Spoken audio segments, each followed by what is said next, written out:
नमस्कार बच्चों। आज हम is matter around us pure lesson का सेकंड पार्ट स्टार्ट कर रहे हैं। आज की वीडियो में हम डिफरेंट सेपरेशन टेक्निक्स जैसे कि evaporation, centrifugation, decantation, sublimation, chromatography, crystallisation, distillation, fractional distillation के बारे में बात करेंगे। इसके अलावा कंपोनेंट्स ऑफ एयर को हम कैसे सेपरेट आउट कर सकते हैं और at the end of the video we will discuss frequently asked questions. So let's start. बच्चों, किसी भी हेट्रोजीनियस मिक्सचर के कंपोनेंट को हम सिंपल मेथड से इजीली सेपरेट कर सकते हैं। जैसे आप लोगों ने 6 क्लास में पढ़ा था कि हैंड पिकिंग मेथड से हम व्हीट में से पेबल्स को निकाल सकते हैं। सीविंग मेथड से हम फ्लोर में से अनवांटेड मटेरियल्स को बाहर निकाल सकते हैं। इसी तरह से फिल्ट्रेशन के थ्रू हम कंपोनेंट ऑफ मिक्सचर्स को अलग अलग कर सकते हैं। आज के इस टॉपिक में हम लोग और भी स्पेशल टेक्निक्स के बारे में पढ़ेंगे जिससे कि हम कंपोनेंट ऑफ मिक्सचर को अलग अलग कर सकते हैं। Following are the main techniques which we are going to describe now: evaporation, centrifugation, decantation, sublimation, centrifugation, chromatography, distillation and fractional distillation. So let us start about all these special techniques one by one. First method is simple method that we are using in our daily life, and this method is evaporation. Evaporation method में हम एक volatile component को non volatile component से separate करते हैं by heating the mixture. Volatile components मतलब जिसे हम गर्म करेंगे तो उसके वेपर्स बन जाएंगे, और नॉन वॉलेटाइल मतलब वो कंपोनेंट जिसे गर्म करने पर उसके वेपर्स नहीं बनते। For example ink. इंक हमारी बनती है डाई और वाटर के मिक्सचर से। इसमें डाई जो है वो नॉन वॉलेटाइल कंपोनेंट है जबकि वाटर वॉलेटाइल कंपोनेंट है। तो अगर हम इंक को हीट करेंगे एक डिश में, ऐसे में वाटर पूरा इवेपोरेट हो जाएगा और जो डिश में डाई बचेगी वो नॉन वॉलेटाइल कंपोनेंट होने की वजह से डिश के अंदर ही रह जाएगी। तो that means we are separating dye from water using this method. इसी तरह से सॉल्ट इन वाटर के मिक्सचर में से हम सॉल्ट को अलग कर सकते हैं, और इस प्रोसेस को हम इस्तेमाल करते हैं समुद्र में से नमक निकालने के लिए। जो सी वाटर होता है उसमें सॉल्ट डिसॉल्व होते हैं, तो सी वाटर को जब इवेपोरेट किया जाता है then we get the crystals of salt. इसी तरह से शुगर एंड वाटर को भी हम इवेपोरेशन मेथड से सेपरेट आउट कर सकते हैं। इस पिक्चर में दिखाया है सिंपली सॉल्ट एंड वाटर के मिक्सचर को हम इवेपोरेशन टेक्निक से कैसे सेपरेट कर रहे हैं। एक चाइना डिश लेनी है जिसमें सॉल्ट एंड वाटर के मिक्सचर को रखना है और उसे हीट करना है ऑन अ वायर गेज। जब आप हीट करेंगे तो वाटर के वेपर्स बन के ऊपर हवा में चले जाएंगे और थोड़ी देर बाद आपको सॉलिड सॉल्ट चाइना डिश में नजर आएगा। So this process is called evaporation.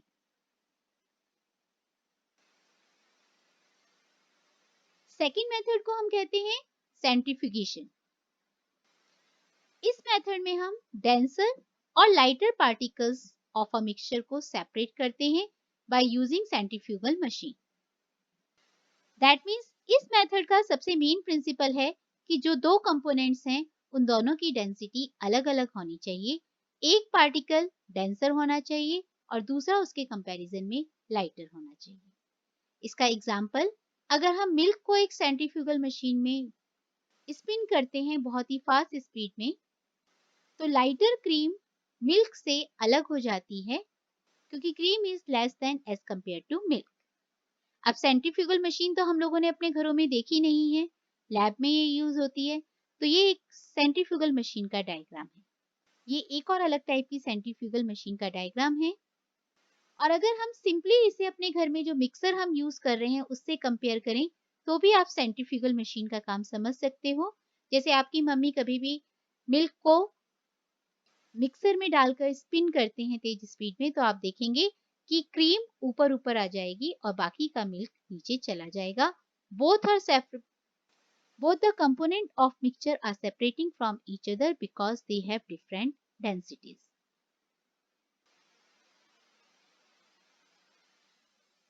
आइए एक वीडियो से देखते हैं कि सेंट्रीफ्यूगेशन का प्रोसेस किस तरह से होता है। इस मेथड में हम एक सेंट्रीफ्यूगल मशीन यूज करते हैं जो सामने आपको दिख रही है। ये दो अलग अलग तरह के मिक्सचर्स हैं।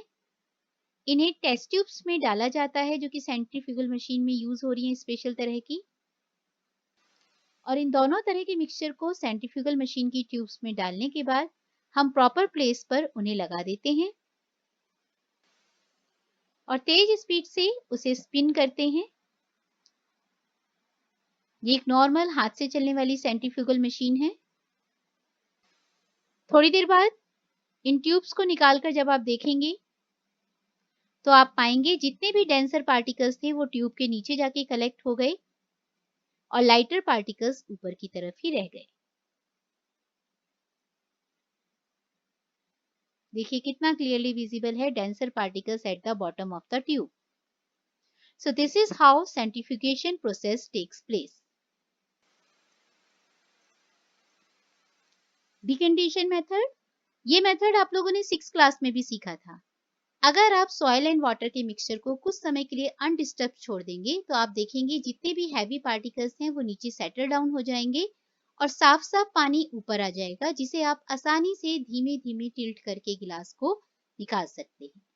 लेकिन इस क्लास में हम डिकंटेशन मेथड पढ़ेंगे कि किस तरह से सेपरेटिंग फनल का इस्तेमाल करके हम इस मेथड को इस्तेमाल कर सकते हैं। इस मेथड का इस्तेमाल हम करते हैं to separate a mixture of two immiscible liquids. Immiscible liquids का मतलब होता है ऐसे लिक्विड जो आपस में कभी भी मिक्स नहीं होते, एक दूसरे के अंदर डिसॉल्व नहीं होते। जैसे इसका एग्जांपल है ऑयल एंड वाटर। आप कितना भी मिक्स करने की कोशिश करें, ऑयल एंड वाटर आपस में मिक्स नहीं होगा, तो ये इमिजिबल लिक्विड्स हैं। तो जब हम डिकंटेशन मेथड यूज करते हैं तो ये दोनों इमिजिबल लिक्विड्स दो सेपरेट लेयर्स बना देते हैं और ये लेयर्स बनना डिपेंड करता है उनकी डेंसिटी के ऊपर। जो हैवी लिक्विड होगा वो नीचे की तरफ कलेक्ट हो जाएगा और जो हल्का लिक्विड है वो ऊपर की तरफ। ये हमारी पिक्चर दिखाई गई है एक सेपरेटिंग फनल की। सेपरेटिंग फनल में नीचे स्टॉप कॉक होता है। इसमें हम दोनों इमिजिबल लिक्विड्स के मिक्सचर को डाल देते हैं। थोड़ी देर के लिए इसे अनडिस्टर्ब छोड़ते हैं। अनडिस्टर्ब छोड़ने पर हैवी लिक्विड नीचे की तरफ सेटल हो जाता है और लाइटर लिक्विड ऊपर की तरफ, यानी जो ज्यादा डेंसिटी वाला लिक्विड है वो नीचे होगा और कम डेंसिटी वाला लिक्विड ऊपर होगा। जैसे कि ऑयल एंड वाटर के मिक्सचर में वाटर नीचे की तरफ कलेक्ट हो जाएगा और oil will form upper layer. ये हम लोगों ने अपनी जनरल ऑब्जर्वेशन से अपने घरों में भी देखा है कि अगर कभी पानी में ऑयल आ जाता है तो ऑयल ऊपर की तरफ फ्लोट करने लगता है। जब कुछ समय के लिए आप इसे अनडिस्टर्ब छोड़ेंगे तो ये दो लेयर्स जब बन जाएंगी तब स्टॉप कॉक को हम नीचे से ओपन करेंगे। ओपन करने पर जो लोअर लेयर में लिक्विड है वो फ्लो होना शुरू हो जाएगा, जिसे हम एक बीकर में कलेक्ट करते जाएंगे और जैसे ही नीचे वाली लेयर का पूरा लिक्विड खत्म हो जाएगा स्टॉप कॉक को हम बंद कर देंगे। वाटर हमें बीकर में मिल जाएगा और पूरा ऑयल या लाइटर लिक्विड हमें सेपरेटिंग फनल के अंदर मिल जाएगा। इस डायग्राम में देखिए केरोसिन और वाटर के मिक्सचर को हम लोगों ने सेपरेटिंग फनल में लिया है और बाद में वाटर को स्टॉप कॉक ओपन करके नीचे एक बीकर में कलेक्ट कर लिया है। So the principle of decantation is different in the density of two immiscible liquids. Next method is sublimation. Sublimation method हम तब यूज करते हैं जब हमारे पास एक ऐसा मिक्सचर हो जिसमें एक कंपोनेंट सबलाइम हो और दूसरा नॉन सबलाइम। अब अगर आप लोगों को फर्स्ट लेसन याद हो तो हमने एक मेथड पढ़ा था या सबलाइम मटेरियल की, उसमें हमने डेफिनेशन दी थी। सबलाइम मटेरियल मतलब वो मटेरियल्स जिन्हें आप जब हीट करते हैं तो वो डायरेक्टली सॉलिड से वेपर स्टेट में कन्वर्ट हो जाते हैं। तो उसी मेथड को हम यहाँ पे यूज करने जा रहे हैं। जो भी हमारा मिक्सचर है जिसमें एक सबलाइम कंपोनेंट है और दूसरा नॉन सबलाइम कंपोनेंट है, उसे हम हीट करेंगे। फॉर एग्जाम्पल अगर हम अमोनियम क्लोराइड और कॉमन सॉल्ट, अमोनियम क्लोराइड एक सबलाइम मटेरियल है और common salt non Sublime material है, इन दोनों के मिक्सचर को हीट करेंगे तो अमोनियम क्लोराइड सबलाइम हो जाएगा, सॉलिड से वेपर स्टेट में कन्वर्ट हो जाएगा, जबकि सॉल्ट नीचे चाइना डिश में ही बच जाएगा। इसके लिए हम स्पेशल इस तरह से पूरा अपरेटस अरेंज करते हैं। नीचे बर्नर है हमारा, ट्राइपॉड स्टैंड है, वायर मैश है, उसके ऊपर हमें एक चाइना डिश रखनी है। चाइना डिश में हम इन दोनों मटेरियल्स का मिक्सचर लेंगे। एक इन्वर्टेड फनल इस पूरे मिक्सचर के ऊपर रखेंगे।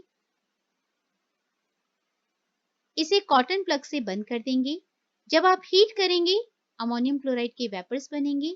इन वेपर्स को कहीं जाने की जगह नहीं मिलेगी, तो ये फनल की साइड में ही कंडेंस होंगे और सॉलिड अमोनियम क्लोराइड हमें फनल की साइड्स पर आसानी से मिल जाएगा, जबकि सॉल्ट नीचे चाइना डिश में ही बच जाएगा। आइए एक वीडियो से देखते हैं कि सब्लिमेशन प्रोसेस किस तरह से होता है। Sublimation means solid is changing directly into gaseous state on heating. China dish में कैम्फर लेना है। कैम्फर एक सबलाइम मटेरियल है। एक इन्वर्टेड फनल रखनी है। उस फनल को कॉटन प्लग से बंद कर देना है। पूरे मिक्सचर को हीट करना है कैम्फर एंड सॉल्ट के। कैम्फर के वेपर्स बनेंगे और ये वेपर्स ऊपर राइज करेंगे। कहीं एस्केप ना होने की वजह से ये फनल की साइड्स पे ही कंडेंस होंगे और सॉलिडिफाई हो जाएंगे, और चाइना डिश में सिर्फ सॉल्ट बचेगा जो कि नॉन सबलाइम मटेरियल है। Next method is chromatography. Chromatography method का यूज करके हम कलर्ड कंपोनेंट्स को एक दूसरे से सेपरेट आउट कर सकते हैं, और इसके लिए हमें क्रोमेटोग्राफी पेपर या फिल्टर पेपर या ब्लॉटिंग पेपर का भी हम इस्तेमाल कर सकते हैं। आइए क्रोमेटोग्राफी को समझते हैं कि इसे किया किस तरह से जाता है। इसके लिए आपको क्रोमेटोग्राफी पेपर या फिल्टर पेपर की एक स्ट्रिप कट करनी है और उसके बॉटम की साइड से 2 सेंटीमीटर के डिस्टेंस पर आपको किसी भी इंक की एक डॉट लगानी है। इंक आप यूज कर सकते हैं, आप स्केच पेन यूज कर सकते हैं, तो आपको एक छोटी सी डॉट उसकी लगानी है। जो इंक हम यूज करते हैं उसमें एक्चुअली में 2 या 2 से ज्यादा कलर्ड कंपोनेंट होते हैं। जब इस स्ट्रिप में इंक पूरी तरह से सूख जाए उसके बाद एक बीकर में वाटर लेना है थोड़ा सा, या फिर वाटर के अलावा कोई और सॉल्वेंट भी यूज कर सकते हैं जैसे कि एसीटोन। थोड़ा सा ही लेना है, सिर्फ नीचे के हिस्से में जरा सा आए। इसके बाद इस स्ट्रिप को उस बीकर में सस्पेंड कर देना है 1-2 मिनट के लिए। आप देखेंगे धीरे धीरे वाटर इस स्ट्रिप पर राइज होगा। जब ये वाटर ऊपर की तरफ राइज होगा तो इंक के जो अलग अलग कंपोनेंट्स हैं, क्योंकि हर कंपोनेंट की सॉल्युबिलिटी अलग अलग होती है, तो ये सारे कंपोनेंट एक दूसरे से सेपरेट हो जाएंगे। जो कंपोनेंट कम सॉल्युबल है वो नीचे रह जाएगा, जो ज्यादा सॉल्युबल है वो ऊपर ऊपर जाता जाएगा।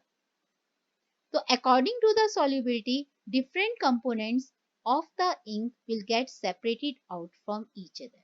ये देखिए, ये जो इंक का एक छोटा सा सिंगल आपको कलर नजर आ रहा था, जब हमने इसे यहाँ पे क्रोमेटोग्राफी के थ्रू देखा तो ये देखिए अलग अलग कलर्स में सेपरेट आउट हो गया।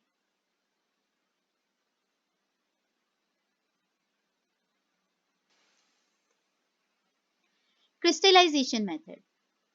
क्रिस्टलाइजेशन मेथड हम स्पेशली सॉलिड्स को प्योरीफाई करने के लिए इस्तेमाल करते हैं। इस मेथड से हम किसी भी इम्प्योर सब्सटेंस को प्योर करके उसके क्रिस्टल्स को बना सकते हैं। जैसे ये आप डायग्राम में देख रहे हैं, ये इम्प्योर कॉपर सल्फेट है और इसे हमने क्रिस्टलाइजेशन मेथड का यूज करके प्योर कॉपर सल्फेट के क्रिस्टल्स बनाए हैं। अब इसका मेथड क्या है? सबसे पहले इसमें जो भी इम्प्योर कॉपर सल्फेट है उसे लेना है और वाटर के मिनिमम क्वांटिटी में उसे डिसॉल्व करना है। इस कंटेंट को फिल्टर करना है। फिल्टर करने के बाद उसे चाइना डिश में धीरे धीरे इवेपोरेट करना है जब तक कि एक फुली सैचुरेटेड सॉल्यूशन ना बन जाए। इसके बाद इस सॉल्यूशन को फिल्टर पेपर से कवर करके रख देना है, ठंडा करना है। थोड़ी देर बाद आप देखेंगे कि कॉपर सल्फेट के क्रिस्टल्स बन जाएंगे। आइए एक एक्टिविटी के थ्रू देखते हैं क्रिस्टलाइजेशन मेथड किस तरह से किया जाता है। इस एक्टिविटी के लिए आपको कॉपर सल्फेट लेना है। एक बीकर में गर्म पानी लेना है। एक बीकर में कॉपर सल्फेट का पाउडर डालना है और इसमें गर्म पानी को ऐड करना है ताकि कॉपर सल्फेट का पाउडर बिल्कुल अच्छी तरह से इसमें डिसॉल्व हो जाए। इसे तब तक डिसॉल्व करना है जब तक कि एक सैचुरेटेड सॉल्यूशन ना बन जाए। फिर इसे फिल्टर करना है ताकि इसकी सभी इम्प्योरिटीज बाहर निकल जाएं। इस सैचुरेटेड सॉल्यूशन को फिर आपको थोड़ी देर के लिए छोड़ देना है। और आप देखेंगे ठंडा होने पर इसमें कॉपर सल्फेट के क्रिस्टल्स बन जाएंगे। डिस्टिलेशन मेथड में हम दो मिजिबल लिक्विड्स के मिक्सचर को सेपरेट करते हैं। मिजिबल लिक्विड्स मतलब ऐसे लिक्विड्स जो कि आपस में टोटली सॉल्यूबल होते हैं, for example acetone and water. अब इस तरह के लिक्विड्स को सेपरेट करना थोड़ा मुश्किल होता है, क्योंकि इनकी कोई सेपरेट लेयर्स नहीं बनती। तो इन लिक्विड्स को सेपरेट करने के लिए हम प्रिंसिपल यूज करते हैं कि उनके बॉइलिंग पॉइंट में कितना डिफरेंस है। अगर उनके बॉइलिंग पॉइंट में सफिशिएंट डिफरेंस है तो हम इन दोनों मिजिबल लिक्विड्स को हीट करके एक दूसरे से सेपरेट करते हैं। फॉर एग्जाम्पल, अगर हम एसीटोन और वाटर का मिक्सचर लेते हैं तो एसीटोन का बॉइलिंग पॉइंट होता है 75 डिग्री सेल्सियस के आसपास, जबकि वाटर का होता है 100 डिग्री सेल्सियस।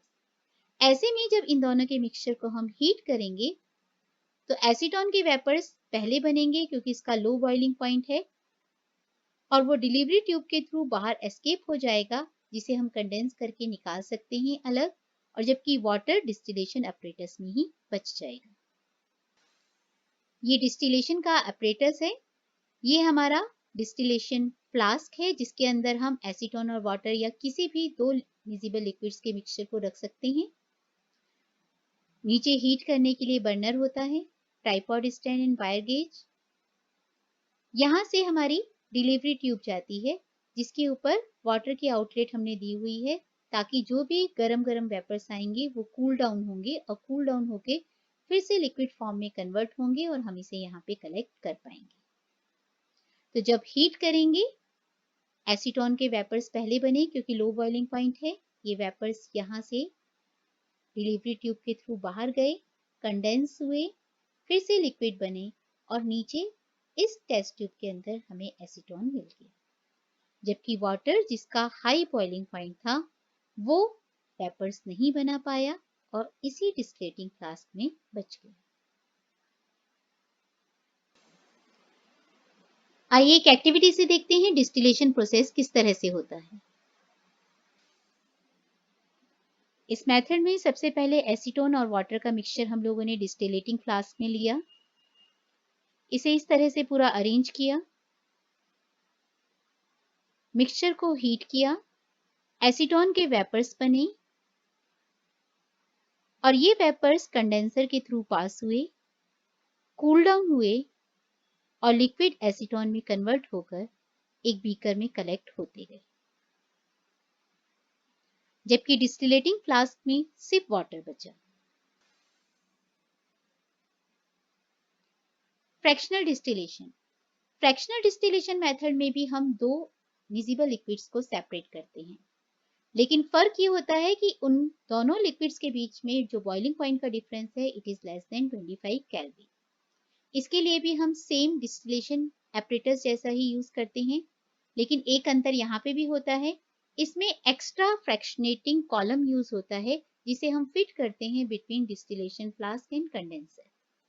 फ्रैक्शनेटिंग कॉलम में ग्लास बीड्स होती हैं जिसकी वजह से एरिया बढ़ जाता है और वेपर्स आसानी से कूल एंड कंडेंस हो पाते हैं।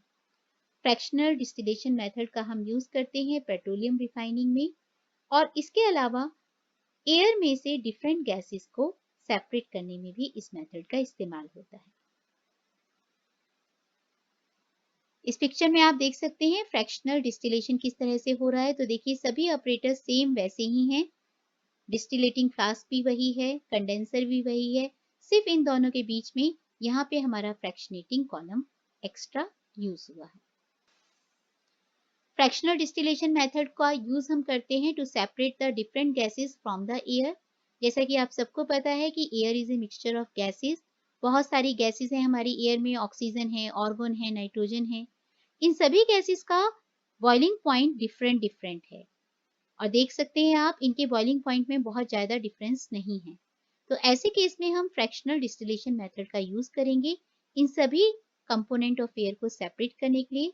सबसे पहले एयर को हम कंप्रेस करेंगे और कूल करेंगे, दैट मीन्स प्रेशर इंक्रीज करेंगे और टेम्परेचर डिक्रीज करेंगे।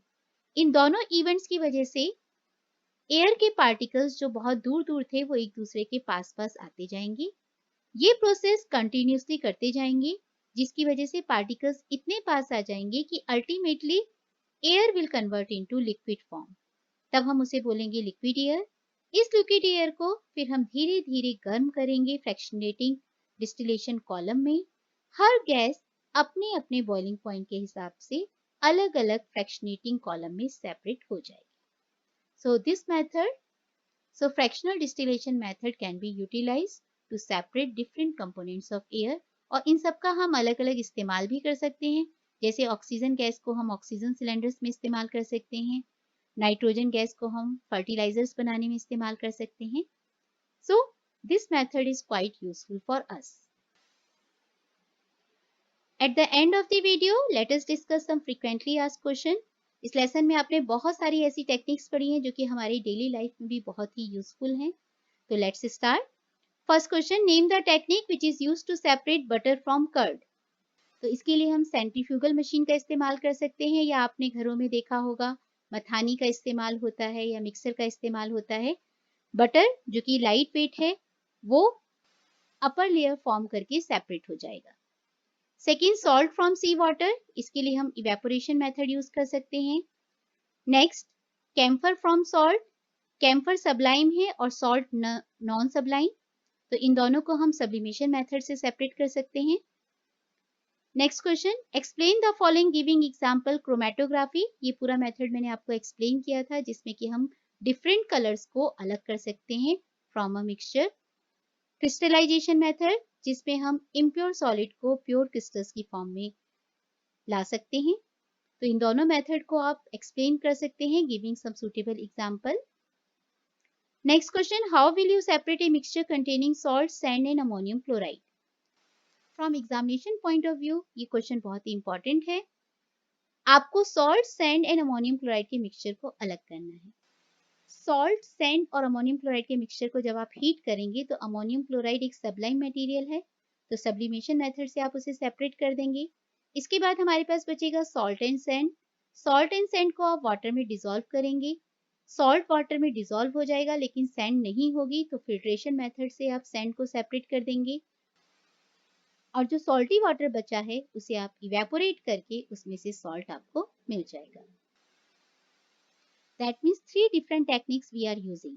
अमोनियम क्लोराइड के लिए सब्लिमेशन, सैंड का फिल्ट्रेशन के थ्रू हमने सेपरेशन किया, और सॉल्ट का इवेपोरेशन टेक्निक के थ्रू।